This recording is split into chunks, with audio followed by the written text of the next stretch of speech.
नमस्ते, राधे राधे सभी मित्रों को शुभ संध्या। और महाशिवरात्रि के इस पावन पर्व पर सभी मित्रों को महाशिवरात्रि की हार्दिक शुभकामनाएं। भगवान भोले शंकर महाकाल का आशीर्वाद हम सब पर बना रहे। और इसी के साथ मैं आज अगला लेक्चर, जो पिछले लेक्चर में संस्कृत का कुछ टॉपिक कराए थे, उसी के आगे अगला टॉपिक के साथ हम शुरू कर रहे हैं और वहीं से ले रहे हैं जहां हमने समाप्त किया था। तो जो मित्र, जो भाई बहन यूपी टेट सुपर टेट की तैयारी कर रहे हैं, वह अन्य किसी भी राज्य लेवल की तैयारी कर रहे हैं टेट की, और उसमें अगर संस्कृत सब्जेक्ट है तो इस वीडियो को आप विधिवत पूरा जरूर देखें, जहां से आपका कंटेंट क्लियर होता रहे। जिसने कभी संस्कृत नहीं पढ़ी, उन्हें संस्कृत सिखाने का मेरा ये वादा है कि मैं उन्हें संस्कृत पूरा 100% तो नहीं कह सकता, लेकिन 101% मैं आपको देने का प्रयास करूंगा। तो आप, यदि आप शुरुआत से देखते रहेंगे तो आप अपना नोट्स भी कंप्लीट करते रहिए। इससे क्या है कि आपको बहुत सहायता मिलने वाली है।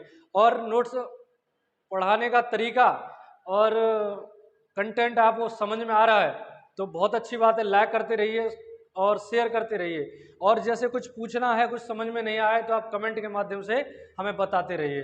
चलिए, धन्यवाद। ज़्यादा बात ना करते हुए हम अपने टॉपिक पर शुरुआत करते हैं। तो इससे पहले वाले लेक्चर में हमने आपको संस्कृत के बारे में कुछ बताया था, और ये भी बताए थे कि त्रिमुनि की चर्चा कर रहे थे हम लोग। किसकी? त्रिमुनि की चर्चा कर रहे थे, जिसमें त्रिमुनि या मुनित्र, यानी पेपर में पूछ लेता है एग्जाम में कि त्रिमुनि कौन होते हैं या मुनित्र किसे कहा जाता है। तो हमें ये जानकारी होनी चाहिए कि सबसे पहले त्रिमुनि में कौन होते हैं? पाणिनि, कात्यायन या बर्रुचि, यानी इन्हीं का उपनाम है बर्रुचि, और अगले हैं पतंजलि। तो अब हम इन्हीं त्रिमुनियों की चर्चा करने वाले हैं। तो उससे पहले हम त्रिमुनि की चर्चा करें तो उससे पहले एक मंगलाचरण हम बोलते हैं, उसके बाद में हम अगले अपनी कक्षा को कंटिन्यू शुरू करेंगे। तो वैसे आज भगवान शंकर का दिन है और उनके ही पुत्र श्री गणेश जी हैं। तो हम जो भी कार्य करते हैं तो श्री गणेश सबसे पहले करते हैं। तो भगवान श्री गणेश को ध्यान करते हुए अपनी कक्षा को प्रारंभ करते हैं। तो उनको स्मरण करते हैं। ओम भूत गणादिसेवित कपित्थ जम्बू फल चारुभक्षणम् उमासुतं शोक विनाशकारकं विघ्नेश्वर नमामि पाद पंकजम। यानी हम भगवान श्री गणेश को, जो भूतों के द्वारा गढ़ के सेवित यानी सेवा करवाने वाले, और माँ गौरी और भगवान शंकर के पुत्र को, उनके चरण कमलों में हम प्रणाम करते हैं। उसके बाद हम अपनी कक्षा का प्रारंभ करते हैं। चलिए, और हमारे साथ साथ यदि आप बने रहे तो शायद ही मैं जानता हूं कि आप लोग मंगलाचरण के साथ साथ आप बहुत सारी संस्कृत में इतना सीख जाएंगे कि आप छोटे मोटे हवन पूजन भी कर लेंगे। चलिए देखते हैं। अब हम सबसे पहले पाणिनि को लेकर के चर्चा करें तो पाणिनि हमारे सबसे प्राचीन त्रिमुनि हुए थे। तो अब हम एक एक मुनि को लेकर के हम आगे बढ़ रहे हैं। तो इनके बारे में क्या क्या जानकारी होनी चाहिए हमें, और क्या क्या हमारी परीक्षा की दृष्टि से महत्वपूर्ण है। तो शुरुआत करते हैं पाणिनि के बारे में। तो पाणिनि सबसे पहले इनके पिताजी का नाम क्या था? मैं आपको वो चीज देने का प्रयास कर रहा हूं कि प्रश्न कहीं से भी बन जाए, बस छूटे ना। यानी 30 नंबर संस्कृत आपकी यूपी टेट और 10 नंबर की संस्कृत आपकी सुपर टेट, यानी 40 नंबर का हम आपको पढ़ा रहे हैं। और हम आपको पढ़ाएंगे, नंबर देने का वादा करते हैं 45 नंबर का। 45 नंबर, यानी ये तो एक अतिशयोक्ति हो जाती है कि 40 का सर सिलेबस है, 45 कहाँ से? तो वो भी मैं आपको बता रहा हूँ कि जब मैं संस्कृत पढ़ाता हूँ तो आपको पता होगा, जो विद्यार्थी, जो भाई बहन, जो साथी हमारे साथ पढ़ चुके हैं, जिन्होंने हमारी कक्षा को लिया है ऑफलाइन में, तो उन्हें पता होगा कि जो संस्कृत हमारी पढ़ लेते हैं उनकी 50% लगभग हिंदी कवर हो जाती है। तो यहीं से हम देखते रहें बिल्कुल सरल शब्दों में। तो पाणिनि की चर्चा करें तो सबसे पहले हमें इनका परिचय जानने की जरूरत है कि महर्षि पाणिनि जी के पिताजी का नाम क्या था। तो पिताजी का नाम क्या है बताइए, यदि आपको आता हो तो बोलते चलिए। क्या था? पणिन। क्या नाम था इनके पिताजी का? नाम पणिन नाम था, ठीक है। और इनकी माताजी का नाम क्या था? हमारा उद्देश्य है कि कम समय में आपको अधिक सामग्री देना, तो इसलिए आप स्क्रीनशॉट लेते रहे, नोट करते चलें आप लोग, और जहां समझ में ना आए तो आप कमेंट करके बताते रहें, जो मैं अगली बार मैं आपको और अच्छे से डिफाइन करके बता सकूं। तो पाणिनि जी की माता जी का नाम क्या था? दाक्षी। क्या नाम था? दाक्षी नाम थे। और ये रहने वाले कहाँ के थे? निवासी। पूछ लेता है कभी कभी कि निवासी कहाँ के थे पाणिनि जी, तो पाणिनि जी सालातुर ग्राम लाहौर के रहने वाले थे, यानी जो अब लाहौर पाकिस्तान में है, तो जब इनका जन्म हुआ था तो अखंड भारत का एक हिस्सा था। तो कहाँ के थे? सालातुर ग्राम। सालातुर ग्राम के थे, इसलिए इन्हें क्या कहा जाता था? सालातुरीय भी कह सकते हैं। पूछ लेते हैं सालातुरीय किसे कहा जाता है, तो सालातुर में जो रहते हैं उन्हीं का नाम क्या है? सालातुरीय। सालातुर ग्राम कहाँ था? लाहौर में। और लाहौर कहाँ है ये आपको बताने की आवश्यकता नहीं है, और जिन्हें ना पता हो तो वो भी जान ले कि लाहौर पाकिस्तान में है। ठीक है, तो ये निवासी सालातुर ग्राम लाहौर के हैं। और इनके गुरु का नाम क्या था? इनके गुरु जो थे वो कौन थे? उपवर्ष। इनके गुरु थे उपवर्ष थे। और गुरु इनके उपवर्ष थे, और इनका जन्म लगभग 500 ईसा पूर्व था। कब इनका जन्म लगभग था? इनका कोई इतना सर्टिफाइड अभी तक हमें जानकारी प्राप्त नहीं है, लेकिन कुछ मतों के अनुसार, कुछ ग्रंथों के अनुसार इनका जन्म लगभग 500 ईसा पूर्व का 500 ईसा पूर्व का बताया जाता है। और इनके बारे में अभी हमने इनके जीवन परिचय के बारे में चर्चा की है। इनके पिताजी कौन थे? पणिन, माता दाक्षी, और ग्राम कहाँ के रहने वाले थे? सालातुर ग्राम के, जो कहाँ है? लाहौर में। इनके गुरु का नाम क्या था? उपवर्ष था। और इनका जन्म कब हुआ था? लगभग 500 वर्ष ईसा पूर्व। ठीक है, अब हम पाणिनि जी की ही चर्चा कर रहे हैं, तो हमें पता होगा कि जब हम पाणिनि जी को पढ़ रहे हैं तो पढ़ने का कारण क्या है? पढ़ने का कारण सिर्फ यही है कि ये हमारे प्राचीन त्रिमुनि हैं, सबसे पहले त्रिमुनि हुए थे, और इनका एक महत्वपूर्ण व्याकरण ग्रंथ था जिसका नाम क्या है? अष्टाध्यायी। जैसे क्या कहते हैं? अष्टाध्यायी कहते हैं। चलिए इधर दिख रहा है आप लोगों को, चलिए देख लेते हैं। इनका ग्रंथ था, यानी इनकी एक रचना थी, व्याकरण रचना थी इनकी, जिसका नाम क्या था? अष्टाध्यायी। क्या? अष्टाध्यायी इनकी रचना थी। अष्टाध्यायी से आपको स्पष्ट हो रहा होगा कि अष्टाध्यायी, तो यदि आपसे प्रश्न यही बन जाए कि अष्टाध्यायी में अध्यायों की संख्या कितनी है, तो यहाँ पर आपको जब शब्द आप पढ़ोगे, 2-4 बार समझ में याद ना रहे, तो बस आपको कैसे पढ़ना है? अष्टाध्यायी, इसका विच्छेद कर दीजिए, अष्ट धन अध्यायी, यानी अष्ट मीन्स होता है 8, और अध्यायी तो आप समझते हैं जिसमें 8 अध्याय हो उसे क्या कहते हैं? अष्टाध्यायी कहते हैं। तो अष्टाध्यायी में अध्यायों की संख्या कितनी है? 8 अध्याय हैं इसमें। और प्रत्येक अध्याय में, जैसे हम कोई भी खंड लिखते हैं उसका हम बना देते हैं कि ये प्रथम अध्याय का प्रथम खंड है, इसी प्रकार महर्षि पाणिनि जी ने इन्हीं में अध्याय में क्या बनाए थे? पाद बनाए थे। क्या? पाद बनाए थे, यानी प्रत्येक अध्याय में 4-4 पाद थे। कितने? 4-4 पाद थे। तो यानी प्रत्येक अध्याय में, लिख के चलिए, प्रत्येक अध्याय में 4-4 पाद थे। ठीक है ना? यानी 4 प्रत्येक अध्याय में पाद थे, और कितने अध्याय थे? 8। तो टोटल पाद की संख्या कितनी हो गई? 32। प्रश्न यहीं से बना हुआ है। पिछली बार यानी आप लगाएंगे, पूर्व जो पेपर हुए हैं एग्जाम यूपी टेट से संबंधित, उनमें यही पूछ लेता है कि अष्टाध्यायी में पाद की संख्या कितनी है, तो वहां पर कितने हैं? 32। क्योंकि अध्याय तो जनरल सा कॉमन हो गया, सबको पता रहता है कि 32 अध्याय, वो 8 अध्याय हैं, लेकिन अब बहुत अंदर की पूछ लेता है कभी कभी, तो पाद कितने होते हैं? 32 पाद होते हैं। ठीक है, अब इन्हीं अष्टाध्यायी से संबंधित कुछ और महत्वपूर्ण जानकारियां हैं, वो ये हैं कि अष्टाध्यायी से संबंधित और जानकारी क्या है कि पूछ लेता है कि अष्टाध्यायी का प्रथम सूत्र कौन सा था? पूछ लेता है अष्टाध्यायी का प्रथम सूत्र। अष्टाध्यायी का प्रथम सूत्र, तो यहीं से प्रश्न बन जाता है कि अष्टाध्यायी का प्रथम सूत्र क्या है? तो प्रथम सूत्र है आपका वृद्धि वृद्धिरादैच क्या है? वृद्धिरादैच है प्रथम अष्टाध्यायी का प्रथम सूत्र है वृद्धिरादैच।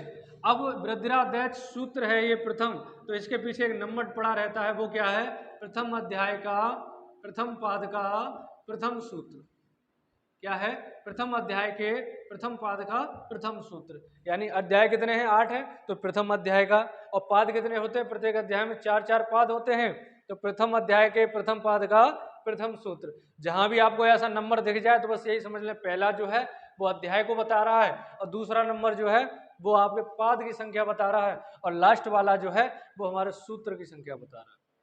ठीक है, तो हमने देख लिया कि वृद्धिरादैच यानी हमारा प्रथम अष्टाध्यायी का सूत्र है, और इसी के साथ पूछ ले कि अंतिम सूत्र क्या है? अष्टाध्यायी का अंतिम सूत्र। तो बिल्कुल अच्छे से आप लोग नोट करते रहिए। तो अष्टाध्यायी का अंतिम सूत्र क्या है? केवल अ और आ। ठीक है, बस यही पूछा जाता है कि कभी कभी प्रश्न बन जाएगा तो पूछेगा अष्टाध्यायी का प्रथम सूत्र क्या है, तो आप कहेंगे वृद्धिरादैच, और अष्टाध्यायी का अंतिम सूत्र क्या है तो कहेंगे अ। ठीक है, अब इनसे संबंधित क्या है कि इन्होंने अष्टाध्यायी में सूत्र लिखे हैं। क्या लिखे हैं? सूत्र लिखे हैं, इसलिए इन्हें क्या कहा जाता है? सूत्रकार कहा जाता है। क्या कहा जाता है? इनके और अन्य नामों से भी जानते हैं, तो उन्हें अन्य नाम क्या है? सूत्रकार। प्रश्न यही बना हुआ है, आप देखेंगे प्रश्न प्रीवियस ईयर के किसी भी पेपर को उठा के देख लेना, उसमें मिल जाएगा आपको कि सूत्रकार किसे कहा जाता है। सूत्रकार किसे कहा जाता है? तो आप बता सकते हैं कि यहाँ पर पाणिनि को कहा जाता है। क्यों कहा जाता है? ये प्रश्न बन जाए कि सूत्रकार कहा ही क्यों जाता है, तो कहा जाता है कि अष्टाध्यायी नामक ग्रंथ उन्होंने लिखा था, जिसमें 8 अध्याय 32 पाद थे, और लगभग सूत्रों की संख्या कितनी थी? 4000।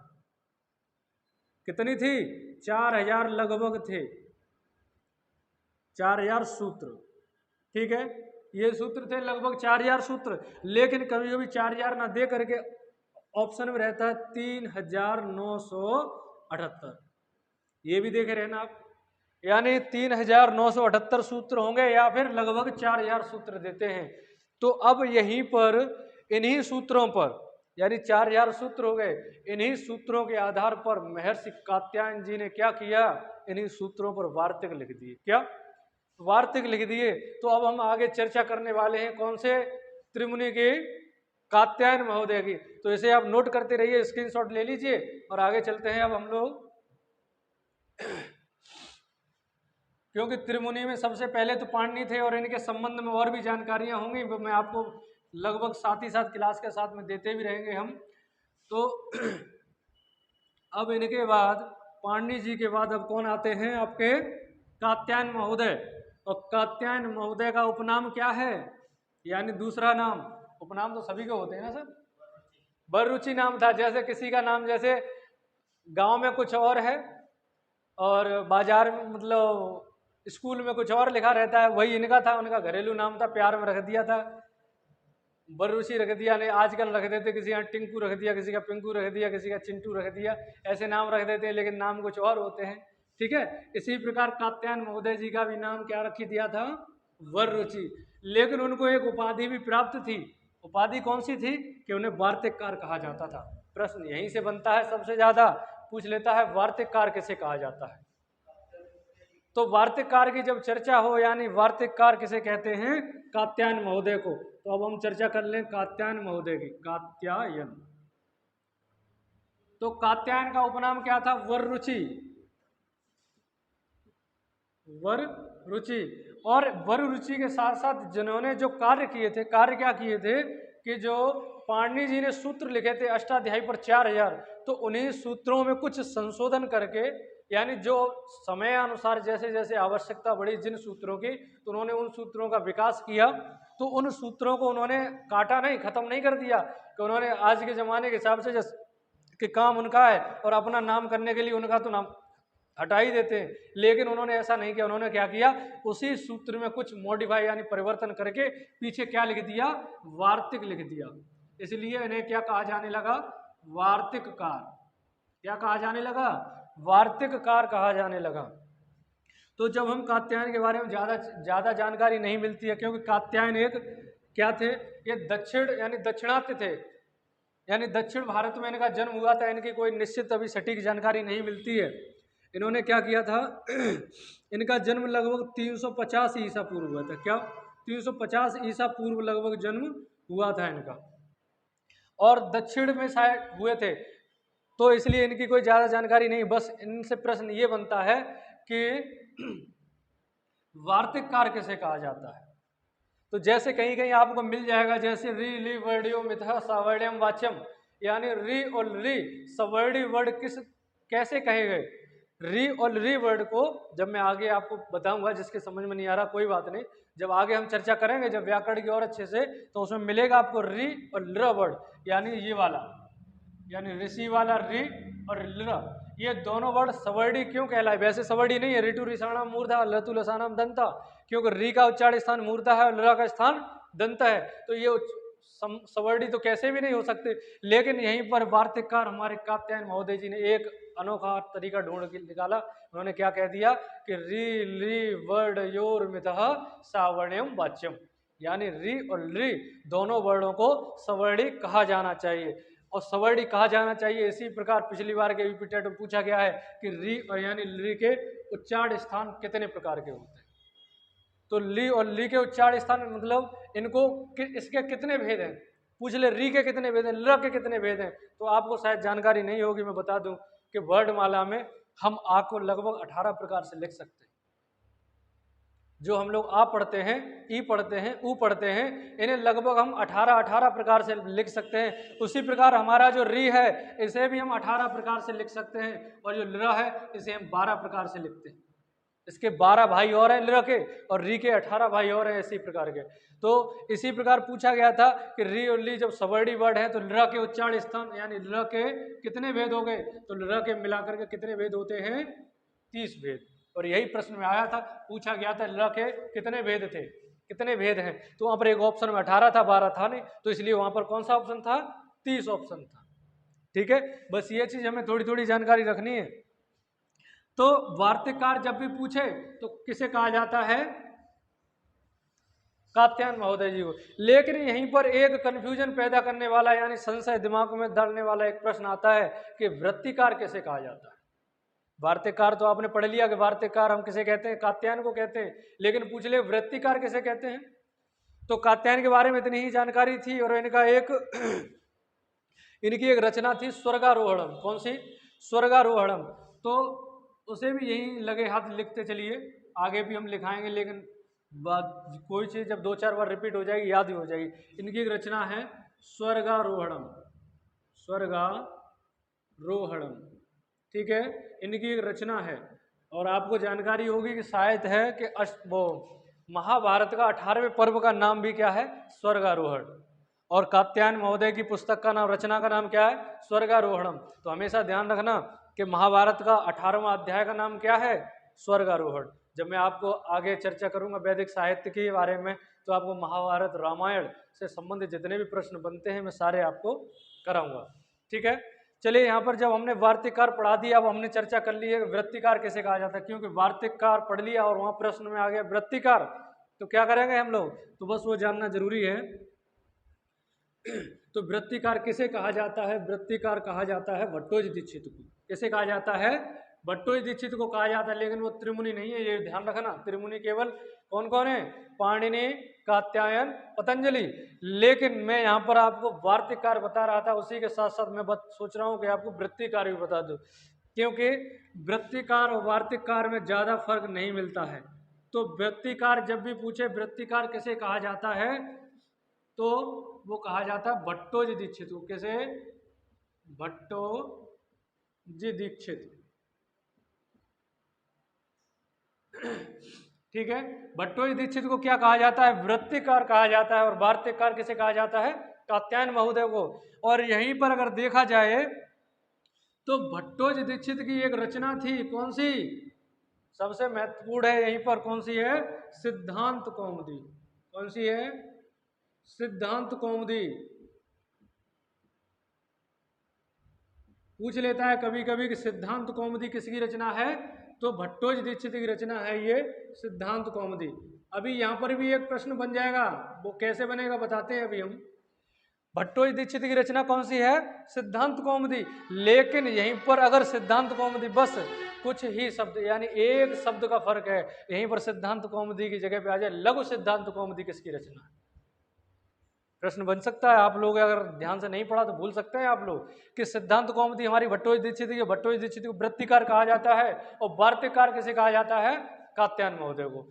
तो यहीं पर मैंने जो सिद्धांत कौमुदी पढ़ाई है बता रहा हूं, तो सिद्धांत कौमुदी के साथ साथ यदि आपको पूछ ले कि लघु सिद्धांत कौमुदी के रचनाकार कौन हैं, तो बताइए। प्रश्न पूछा गया है ये पहले किसी एग्जाम में, लघु सिद्धांत कौमुदी, और हम लोग जो संस्कृत पढ़ रहे हैं वो लघु सिद्धांत कौमुदी के अनुसार ही पढ़ रहे हैं, क्योंकि हम जो संस्कृत पढ़ रहे हैं, व्याकरण पढ़ रहे हैं, वो लघु सिद्धांत कौमुदी के अनुसार पढ़ रहे हैं। क्योंकि जो भाई जो मित्र हमारे गुरुकुल से शिक्षा प्राप्त करते हैं उन्हें लघु सिद्धांत कौमुदी पढ़ने को दी जाती है, क्योंकि इसी में सारा भंडार छिपा हुआ है, क्योंकि लघु सिद्धांत कौमुदी से हमें सारी जानकारी प्राप्त होती है। तो लघु सिद्धांत कौमुदी जब पूछ ले किसके रचनाकार कौन है, ध्यान से देखते रहे ना, तो लघु सिद्धांत कौमुदी के रचनाकार हैं आचार्य वरदराज। कौन? वरदराज। वरदराज हैं, और वरदराज ने संस्कृत से बीए कर ली थी, यानी डिग्री प्राप्त कर ली थी, इसलिए उनके पीछे आचार्य लग जाता था, यानी आचार्य की डिग्री प्राप्त थी, इसलिए वरदराजाचार्य भी हो सकता है, या तो आचार्य वरदराज हो या फिर वरदराजाचार्य। कंफ्यूजन नहीं होना आप सभी को कि देखो लघु सिद्धांत कौमुदी के कौन रचनाकार है? वरदराजाचार्य या वरदराज, और सिद्धांत कौमुदी के भट्टोजी दीक्षित, बस ध्यान रखने वाली बात है। तो यहीं पर वरदराज की दो रचनाएं और हैं, इसी के साथ साथ बिल्कुल सेम यहीं मिलती जुलती हैं, इसलिए मैं वो भी बता दूं। सिद्धांत कौमुदी के साथ साथ आ जाती है मध्य सिद्धांत कौमुदी। कौन सी? मध्य सिद्धांत कौमुदी। ये रचनाएं पूछ लेता है, आप जितने भी एग्जाम में जाएंगे जरूरी नहीं है कि आप संस्कृत पढ़ रहे हैं इसलिए आए आपको, आप जीएस की परीक्षा, आप किसी भी परीक्षा का एग्जाम देंगे, आप वीडियो का एग्जाम देते हैं, लेखपाल का देते हैं, पुलिस का देते हैं, किसी का भी एग्जाम देते हैं, तो ये रचनाएं तो ये कॉमन बात है कि जीएस में आपके प्रश्न यहाँ से बनता है कि वृत्तिकार भट्टोजी दीक्षित को, भट्टोजी दीक्षित की रचना सिद्धांत कौमुदी और लघु सिद्धांत कौमुदी वरदराज की है, ये प्रश्न आए हुए हैं। और मध्य सिद्धांत कौमुदी किसकी रचना है? ये भी वरदराज की है। और इन्हीं के साथ साथ एक और आ जाती है सार सिद्धांत कौमुदी। कौन सी? सार सिद्धांत कौमुदी। ये तीनों रचनाएं किसकी हैं? हमारी आचार्य वरदराज की है। ये ध्यान रखने वाली बात है। बस अंतर कितना है, इसमें सिद्धांत कौमुदी आगे मध्य लगा है इसलिए वरदराज की, अगर केवल सिद्धांत कौमुदी पूछ ले तो भट्टोजी दीक्षित की, और सार सिद्धांत कौमुदी मध्य और लघु, सार मध्य लघु, सार मध्य लघु, यानी सार मध्य लघु कौमुदी जहां आ जाए उसे क्या कहते हैं? वरदराज की रचना। ठीक है, समझ में आ रहा है आपको? अब इसके साथ अभी हमने बताया कि सिद्धांत कौमुदी रचनाकार भट्टोजी दीक्षित और लघु सिद्धांत कौमुदी के वरदराज। ठीक है, और वृत्तिकार किसे कहा जाता है? भट्टोजी दीक्षित। और वार्तिककार अभी बताए थे इससे पहले, वार्तिककार किसे कहा जाता है? कात्यायन महोदय को भूलना नहीं है, अगर भूल गए तो एक नंबर छूट जाएगा आपसे। ठीक है, चलिए अब इसके साथ साथ हम आगे चर्चा कर लेते हैं किसकी, हमारे अगले रह गए थे महर्षि पतंजलि, क्योंकि आज हम सोच रहे हैं कि त्रिमुनि आपकी हम चर्चा एक समाप्त कर दें, उसके बाद हम व्याकरण शुरू करें। तो चलिए इसका स्क्रीनशॉट लेते रहिए, अच्छे से नोट्स बना लेना। यदि आपका प्रश्न नहीं फंसता तो आप कमेंट के माध्यम से बता देना कि इससे प्रश्न नहीं पूछेगा कभी।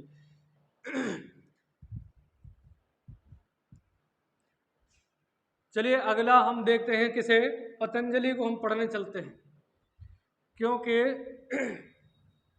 त्रिमुनियों में अगले हमारे मुनि कौन से बचे हैं?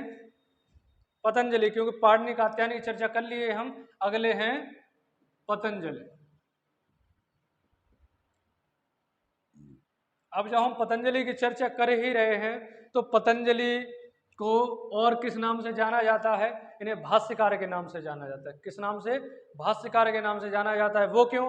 वो इसलिए कहा जाता है, देखिए इनका जन्म वैसे देखा जाए तो लगभग 150 ईसा पूर्व माना जाता है, लगभग 150 ईसा पूर्व माना जाता है। और इनका जन्म स्थान कहाँ मानते हैं कुछ विद्वानों का मत है कि गोनर्द, यानी कहाँ पर इनका जन्म हुआ है? गोनर्द में हुआ है। गोनर्द आज वर्तमान में उत्तर प्रदेश का गोंडा जिला है। कौन सा जिला है? गोंडा जिला। ठीक है। और कुछ विद्वानों के मत हैं कि इनका जन्म लगभग वो श्रीनगर में हुआ है, जम्मू कश्मीर के श्रीनगर में हुआ है, लेकिन ज़्यादातर प्रमाणित गोनर यानी गोंडा आता है। इसलिए पतंजलि का जन्म कहाँ, गोनरदिया गोंडा में, लगभग 150 ईसा पूर्व। इन्होंने क्या किया, इन्होंने पाणिनि जी के अष्टाध्यायी के 4000 सूत्रों पर एक विस्तृत महाभाष्य लिख दिया। क्या लिख दिया, विस्तृत महाभाष्य लिख दिया। किस पर, अष्टाध्यायी पर। तो लिख लीजिए, अष्टाध्यायी के 4000 सूत्रों पर, 4000 सूत्रों पर एक विस्तृत क्या लिखा, भाष्य लिखा, यानी विस्तृत महाभाष्य लिख दिया। एक विस्तृत महाभाष्य लिख दिया, जिसे एक विस्तृत महाभाष्य लिख दिया, इसलिए इन्हें क्या कहा जाने लगा, भाष्यकार कहा जाने लगा। ठीक है ना, क्या कहा जाने लगा, भाष्यकार।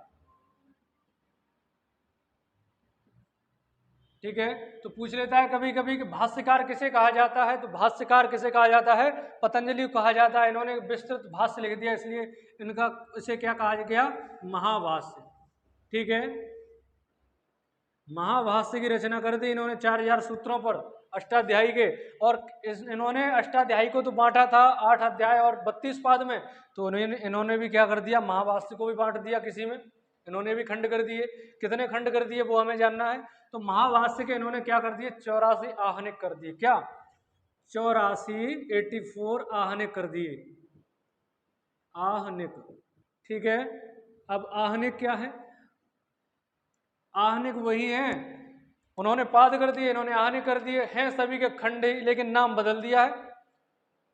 यानी 2 भाई हैं और उनके पुत्र हैं, दोनों के क्या है, नाम अलग अलग रख दिए, लेकिन हैं तो दोनों लड़के ही। बस उसी प्रकार क्या किया, पाणिनि जी ने क्या कर दिया, उनका अष्टाध्यायी के पाद बना दिए, और महाभाष्य यानी पतंजलि ने क्या कर दिया, आहनिक लिख दिए। यानी आहनिक का मतलब होता है, आहन माने होता है दिन, क्या होता है, दिन। और जो यानी 84 दिनों में जिसे किया जाए पूरा, उसे आहनिक कह देते हैं। ठीक है ना, तो इसे किस में वर्णित किया गया, 84 आहनिक। पूछ लिया जाता है कि महाभाष्य को किस में विभाजित किया गया है, तो आप बता सकते हैं कि महाभाष्य को 84 आहनिक में विभाजित किया गया।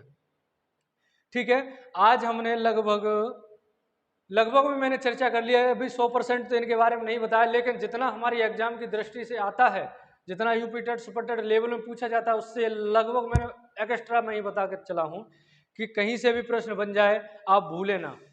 तो आपको कक्षा कैसी लगी, तो आप कमेंट के माध्यम से हमें बताते रहिए और लाइक शेयर करते रहिए। और यदि लगे कि आपको ये कक्षा हमें अपने भाई मित्र दोस्त रिश्तेदार किसी को भी शेयर करनी चाहिए, तो शेयर अवश्य करें, कि शायद आपके एक शेयर से किसी भाई बहन का भला हो जाए। क्योंकि संस्कृत ऐसा विषय है कि हर किसी को समझाना और हर किसी को समझना ये बस की बात नहीं है, क्योंकि ये देवों की वाणी है और देवताओं की वाणी हर किसी के समझ में नहीं आती है। इसलिए आप सभी से आग्रह है, निवेदन है कि यदि आपको समझ में आ रही है तो आप पढ़ते रहें, नोट्स बनाते रहें प्रॉपर। और मैं प्रयास करूंगा कि आपको जल्द से जल्द और भी सब्जेक्ट की क्लासेस आपको इसी चैनल के माध्यम से हम प्रोवाइड कराते रहें। चैनल तो आपको पता ही होगा कि ABH कोचिंग क्लासेस। ठीक है, चलिए आज हम अपनी कक्षा को यहीं पर विराम देते हैं। आप सभी मित्रों को शुभ संध्या, राधे राधे।